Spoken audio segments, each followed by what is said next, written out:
dit l'adage populaire, l'hiver est à nos portes.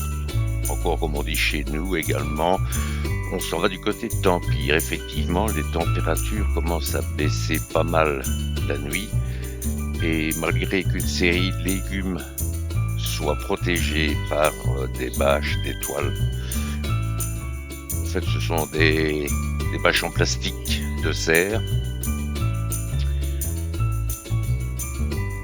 Il y a entre autres les radis noirs qui ont été plantés un petit peu trop tard dans la saison, vers le 15 août. Ils sont encore bien gros, mais je ne suis pas certain qu'ils résistent à un gel assez prononcé. Donc je n'en ai conservé que la moitié dans le sol et j'ai arraché le reste pour le conserver en silo dans des packs, dans des caisses en bois avec du sable.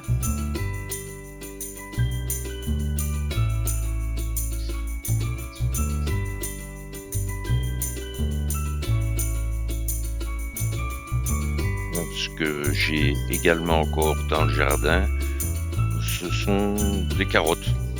Des carottes qui aussi ont été semées un peu tard. Ce sont les troisième séries de carottes que j'ai semées. Et celles-ci ont été semées fin juillet. Ce qui fait qu'aussi elles ne sont pas bien grosses. Mais je ne tiens pas spécialement à avoir des légumes qui sont des légumes monstrueux. J'aime encore assez bien les légumes plus jeunes et plus fins. Mais ici aussi, je ne suis pas certain qu'ils puissent résister à un gel assez conséquent.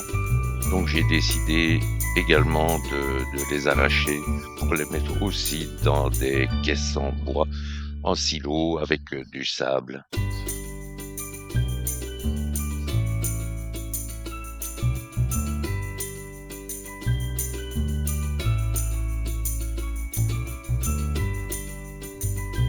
La terre a été bien ameublie au moment du semis, ce qui fait que les carottes sont très faciles à arracher, comme les radis noirs. D'ailleurs, il suffit tout simplement de les tirer par les fans et ça suffit pour les avoir toutes en dehors du sol.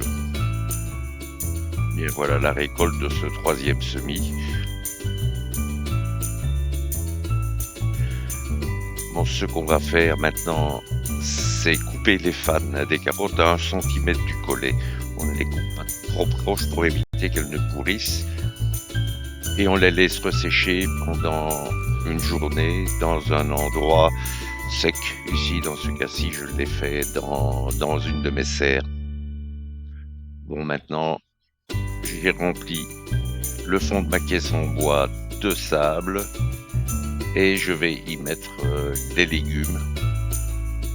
Je vais recouvrir d'un peu de sable avant de mettre une seconde couche de légumes que je recouvrirai aussi de sable et ainsi de suite jusqu'à ce que la caisse soit pleine.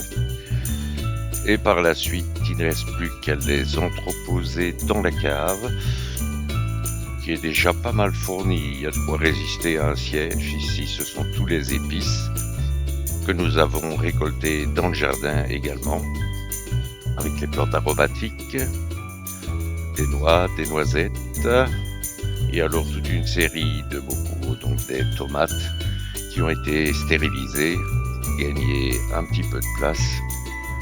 Voilà d'autres bocaux avec il y a aussi des cornichons et d'autres légumes, des cyclanthères, des haricots. Les autres légumes, eux, ont été placés dans nos 4 surgélateurs, mais qui maintenant sont plutôt pleins, ce qui fait que j'ai décidé de faire un test en mettant des légumes en silo pour voir si on pourrait les conserver une partie de l'hiver.